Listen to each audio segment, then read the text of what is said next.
We shall now proceed with the enactment ceremony. The following esteemed guests are requested to ascend the stage to stand witness as the President signs the enrolled bill. Senate President Francis Escudero, House Speaker Ferdinand Martin Romualdez, Senate President Pro Tempore Jinggoy Estrada, Senator Juan Miguel Zubiri, Senator Imee Marcos, Senator Win Gatchalian, Senator Nancy Binay, House Senior Deputy Speaker Aurelio Gonzales, House Senior Deputy Majority Leader Ferdinand Alexander Marcos, House Minority Leader Marcelino Libanan, Representative Raul Tupas, Representative Oscar Malapitan, Representative Arnan Panaligan, Representative Jonathan Keith Flores, Executive Secretary Lucas Bersamin, Defense Secretary Gilberto Chidoro Jr., Justice Secretary Jesus Crespin Remulla, NEDA Secretary Arsenio Balisacan, AFP Chief of Staff General Romeo Browner, Transportation Secretary Jaime Bautista, Presidential Advisor for Legislative Affairs Secretary Mark Leandro Mendoza, and National Security Advisor Secretary Eduardo Año. May we request the President to please ascend the stage and approach the presidential table.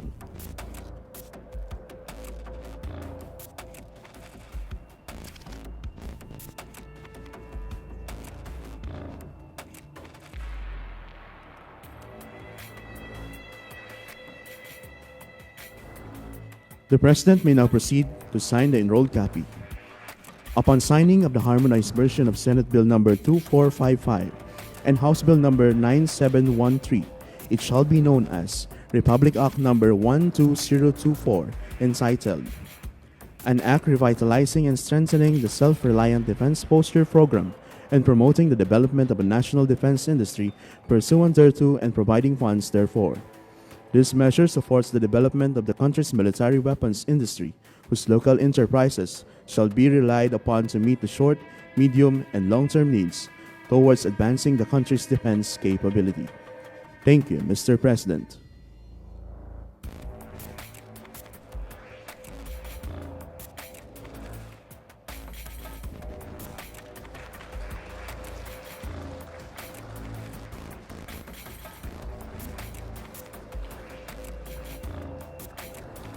Thank you, Mr. President.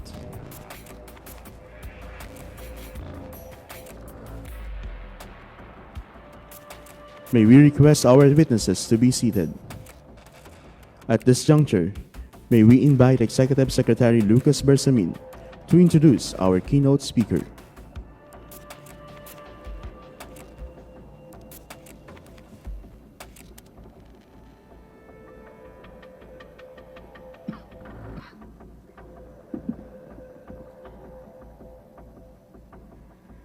Ladies and gentlemen, the President of the Republic of the Philippines, His Excellency Ferdinand R. Marcos Jr.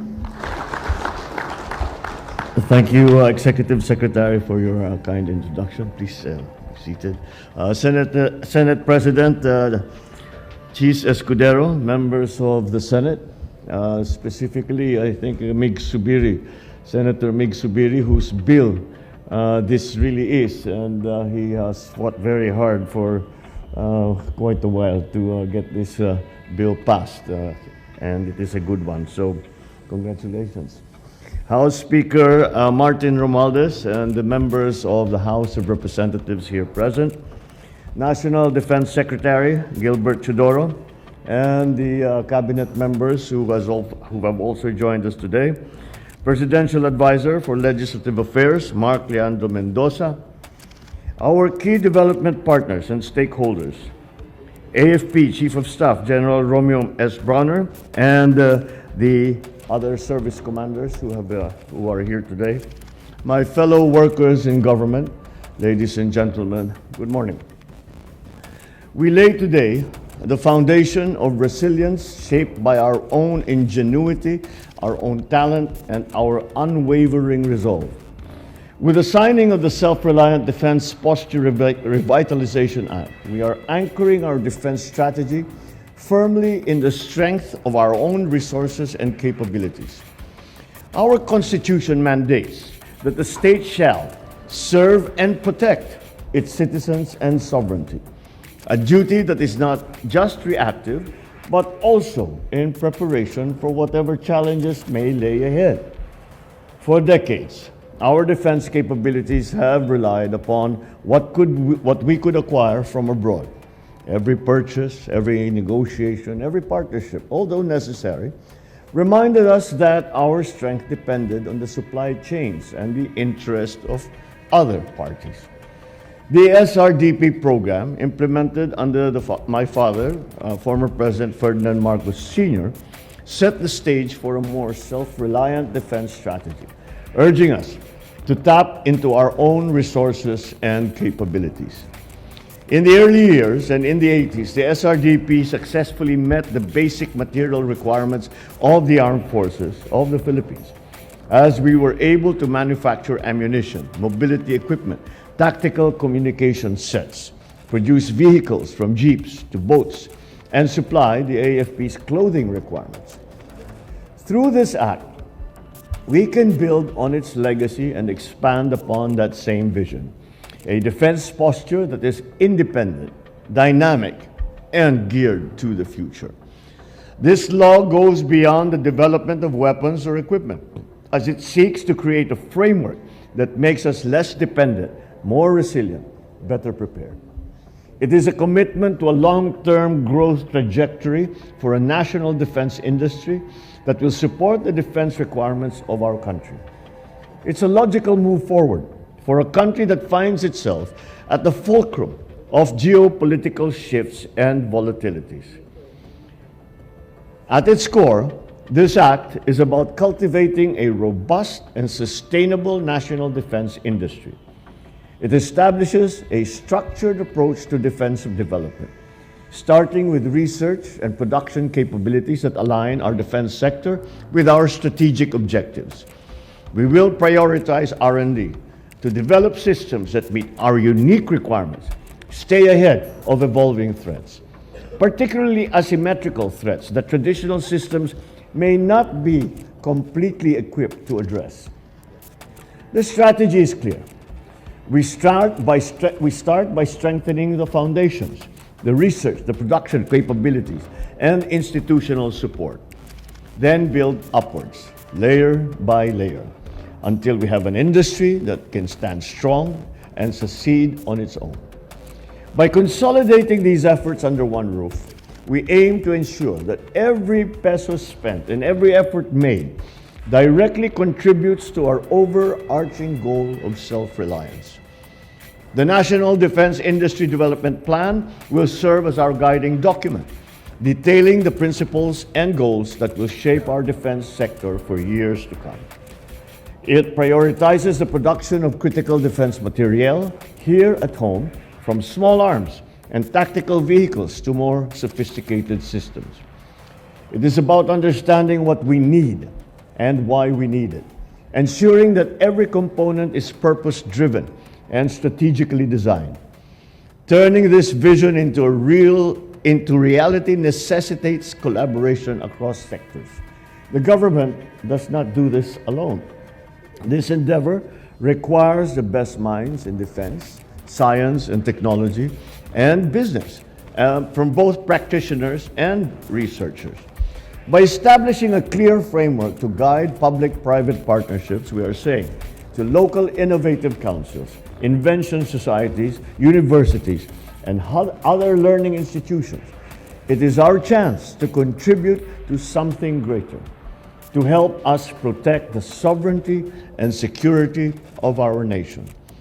We will support these efforts through various means, from research grants to infrastructure assistance, because building a national defense industry is as much about enabling as it is about producing.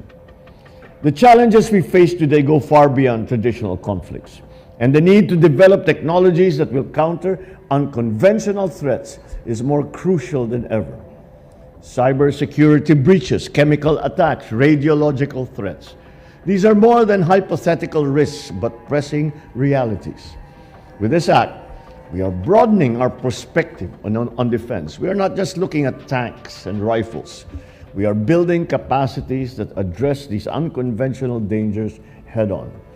This means developing systems and strategies that are reactive and predictive, allowing us to stay a step ahead of those who wish harm to the Philippines.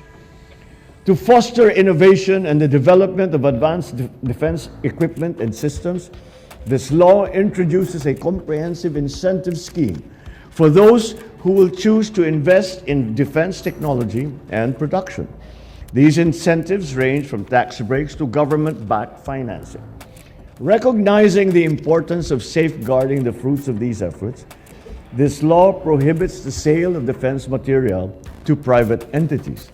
This guarantees that the weapons, the equipment, and technologies that we build will never be turned against the very people that they were designed to protect. At this juncture, I once again would like to acknowledge the hard work of our legislators. We thank you for your determination to ensure the timely passage of this important bill. Your support to align this law with the administration's defense strategy while promoting self-defense reliance is truly commendable. To the private sector, it is an invitation to build an enduring defense industry. To our esteemed research institutions, let your innovation shape our future and propel us towards self-reliance. To our armed forces, understand this. We pledge that the Filipino soldier will be bolstered by the ingenuity and the expertise of the Filipino innovator. So together, let us build a robust defense industry that enhances national security, strengthens defense capabilities, and reinforces economic growth. Let this law lead us to a truly self-reliant defense posture, one that reflects the spirit, the skill, and resilience of Filipino people. Thank you. Good morning. Mabuhay ang bagong Pilipinas. Thank you, Mr. President. At this point, may we request the President to